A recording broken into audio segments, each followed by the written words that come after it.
السلام علیکم، میرا نام ہے ایمن اور آج ہم سٹارٹ کر رہے ہیں شہر دل ناول کی ایپیسوڈ 4 جو کہ لکھا ہے مریم نے۔ تو وقت کو ضائع نہیں کرتے اور سٹارٹ کرتے ہیں۔ پتہ نہیں سفر اتنا طویل تھا ہی نہیں جو اتنی جلدی منزل بھی آ گئی تھی۔ کھانے پینے کے بعد اس پہ سستی سی طاری ہو گئی تھی تو وہیں مما کی گود میں سرخے سو گئی تھی۔ دوبارہ آنکھ فضا کے جگانے پر کھلی تھی۔ اٹھو بھائی، اسٹیشن آ گیا ہے، اترو، فٹافٹ کرو، یہاں گاڑی زیادہ دیر رکتی نہیں ہے۔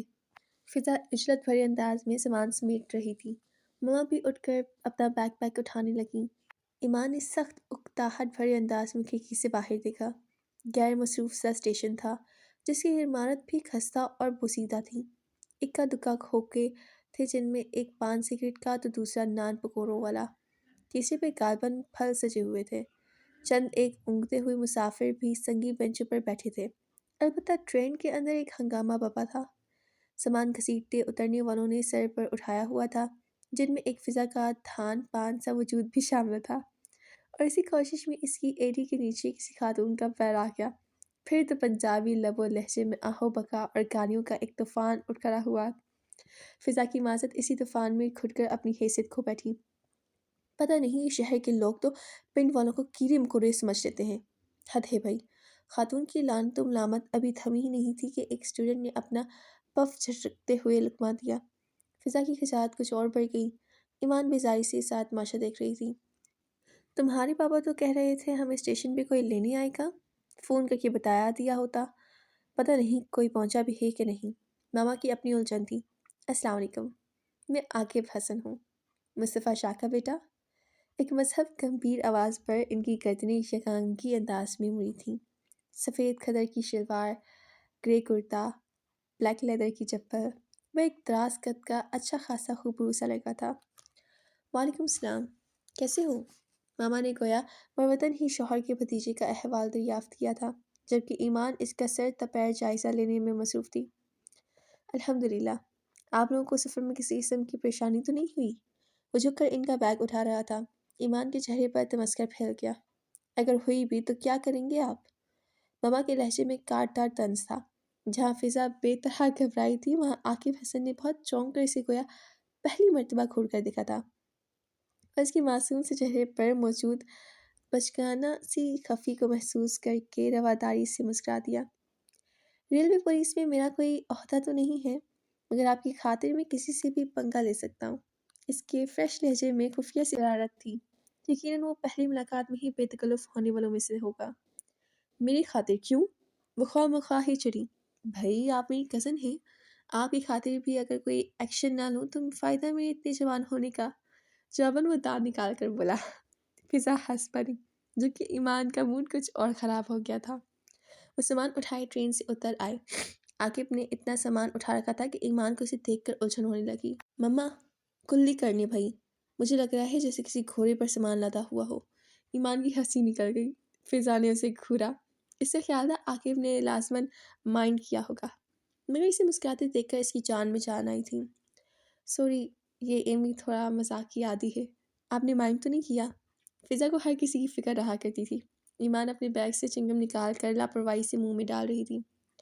نہیں بھائی، ہم اتنے تنگ ذہن اور تنگ دل نہیں ہیں کہ ایسی باتوں سے مائنڈ کر جائے، یہ تو ہماری ننھی سی بہن ہے۔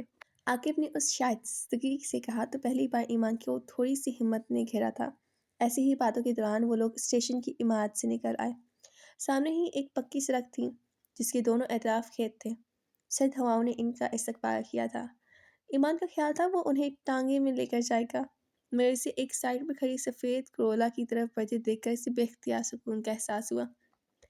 فضا اس سے تاؤجی، تائی اماں، دادا کے علاوہ ولید اور عاشر کی خیریت دریافت کر رہی تھی۔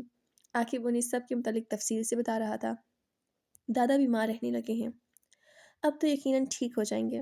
اس نے اپنی بات کے اختتام پر قد شرارت سے ان کی سمت دیکھا۔ اب کیسے؟ فضا نے دلچسپی سے اس کی بات کو آگے بڑھایا۔ وہ ڈگی میں سامان رکھ کر انہیں پچھلی سیٹوں پر بٹھانے کے بعد خود ڈرائیونگ سیٹ پر آ گیا۔ ان کی شدید خواہشوں میں سے ایک خواہش اپنی پوتیوں کے ساتھ وقت گزارنے کی بھی رہی ہے۔ جب سے آپ کی آمد سے باخبر ہوئے ہیں، آدھی بیماری تو تب سے ہی رخصت ہو گئی ہے۔ وہ ہنس کر وضاحت کر رہا تھا۔ ایمان نے ٹھنڈا سانس بھر لیا۔ جانے کس کس کی خواہشوں اور دعاؤں نے آج ہمیں اس موڑ پر لا کھڑا کر دیا ہے۔ وہ نئی سرے سے کھلنے لگی، جبکہ فضا یقیناً خوش ہو گئی تھی۔ جب اس کی باتیں کھلی جا رہی تھیں، اس نے کھا جانے والی نظروں سے اسے دیکھا اور کھڑکی کی طرف رخ پھیر لیا۔ کھیت کھلان پیچھے رہ گئے تھے، اب باغات کا سلسلہ شروع ہو گیا تھا۔ امرود، مالٹوں اور سیب کے وسیع باغات تھے، جن کی تازہ مہک فضا میں پھیلی ہوئی تھی۔ یہ گاڑی تمہاری اپنی ہے؟ ماما کی چپ ٹوٹی تھی، اور انہوں نے پہلی بار کوئی سوال کیا تھا، اور فضا کے خیال میں انتہائی نامعقول۔ نہیں چاچی جان، یہ میری دوست کی گاڑی ہے، آپ لوگوں کی سہولت کے لیے اسے لایا ہوں۔ ہم پچھلے سال گاڑی لینا چاہ رہے تھے، مگر ابا نے منع کر دیا۔ ہمارا ٹریکٹر بہت پرانا ہو گیا تھا، ابا چاہتے تھے گاڑی کے بجائے نیا ٹریکٹر لے لیا جائے ہل چلانے کے لیے۔ وہ پھر تفصیل سنا رہا تھا۔ ایمان کو کیا دلچسپی ہو سکتی تھی؟ وہ بیزاری سے باہر جھانکتی رہی۔ گاڑی اب ٹیوب ویل کے پاس سے گزر رہی تھی۔ ایک گدھا گاڑی جس پر لکڑی کے کریٹ تھے ان کی گاڑی کے آگے آ گئی تھی۔ آگے اپنی رفتار ہلکی کرتی، ٹیوب ویل کا پانی سرد سے نالوں سے ہوتا فصلوں کو سیراب کرتا جا رہا تھا۔ تو کیا تم لوگ بھی بھائی مصطفیٰ کے ساتھ کھیتوں پہ کام کرتے ہو؟ ماما پتہ نہیں سارا انٹرویو بھی لینا چاہ رہی تھی۔ فضا نے عاقب حسن کے ویکیوم میرر سے دکھائی دیتے چہرے پر سادہ سی مسکان اترتے دیکھی تھی۔ جی، میں تو شہر میں جاب کرتا ہوں، میرے پاس تو بہت کم وقت ہوتا ہے کہ ان کا ہاتھ بٹا سکوں۔ البتہ ولید اور اشر چونکیاں بھی پڑھ رہے ہیں تو وہ ضرور یہ کام دیکھ لیتے ہیں۔ یوں مل جل کر کام ہو ہی رہا ہے، شکر ہے اللہ کا۔ فضا نے بالخصوص محسوس کیا کہ اس کے لہجے انداز میں ایک مخصوص قسم کی انکساری اور سادگی تھی۔ اوفو، اس کا مطلب آج پھر آپ کو ہماری وجہ سے آف کرنا پڑا ہوگا۔ فضا کو انجانی سی خفت نے گھیر لیا اور وہ اپنی فطری سادہ سے انداز میں ہنس پڑا۔ ارے تکلیف کیسی؟ میرے لیے تو یہی بہت خوشی کی بات ہے کہ آپ لوگوں نے ہمیں اس قابل سمجھا کہ یہاں کچھ وقت گزارنے کے لیے آئے ہیں۔ آپ کا اپنا گھر ہے۔ کیونکہ عاقب کا انداز ہرگز بھی بہلانے والا نہیں تھا، اس کے باوجود ایمان کے دل میں ایک تیر سا پیوست ہو گیا۔ اس نے ایک بار پھر خود کو اسی یاست کے حصار میں گرتے محسوس کیا تھا۔ وہاں سب نے ان کا بہت پرتپاک استقبال کیا تھا۔ اتنی سردی کے باوجود تائی ماں نے ان کے لیے کولڈ ڈرنکس کا اہتمام کر رکھا تھا کہ گاؤں میں مہمان کو بوتل پلانا اس کی بہترین فیاضت کے مترادف سمجھا جاتا تھا۔ ارے نیک بخت، چائے بنائی ہوتی، بچے ٹھنڈ سے آئی ہیں اور تم پانی پلا رہی ہو۔ توجہ کی ٹوکنے پر تائی اماں ہنس پڑی تھیں۔ چائے بھی بناتی ہوں، انڈے ابلنے کو رکھے ہوئے ہیں، کیک، پیسٹریاں اور بسکٹ نیم کو تو میں نے صبح ہی ولی سے منگوا لی تھی، شہر سے لایا ہے۔ پیو پیو پتر، تھوڑا اپنا ہی گھر ہے۔ تائی ماں تاؤ جی کو مطمئن کرنے کے بعد بہت محبت بھرے انداز میں فضا اور ایمان کے سروں پر ہاتھ پھیر کر لگاوٹ سے بولی۔ ان کی نگاہوں میں اتنا ولہانہ پن تھا، لہجے میں اتنی محبت کی ایمان تو حیران رہ گئی تھی۔ ان کی چلنے پھرنے بولنے ہنسنے کے انداز سے ایک سرخوشی سی چھلکتی تھی۔ یہ تائی ماں کے ہاتھ کون سا خزانہ لگ گیا ہے بھائی، اتنی خوش لگتی ہے؟ اس نے فضا کے کان میں گھس کر تبصرہ کیا، وہ جواباً اسے گھور کر رہ گئی۔ شرم کرو، بیچاری خوش ہو رہی ہیں، سادہ لو ہیں، خواہ شک مت کرو۔ فضا کے گھرکنے پر اس نے جواباً دانت نکالے تھے اور رازداری سے بولی تھی، مجھے تو کوئی گڑبڑ لگتی ہے۔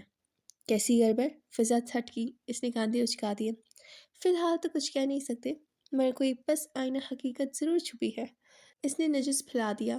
فضا نے سر جھٹک دیا، جو ہوگا دیکھا جائے گا۔ کاش میں بھی ایسی ہی بے حس لاپرواہ ہوتی۔ اسے حقیقتاً فضا کے سکون نے شک میں مبتلا کر ڈالا تھا۔ یہیں پہ کرتے ہیں ایپیسوڈ 4 کو ختم۔ ابھی کے لیے اللہ حافظ۔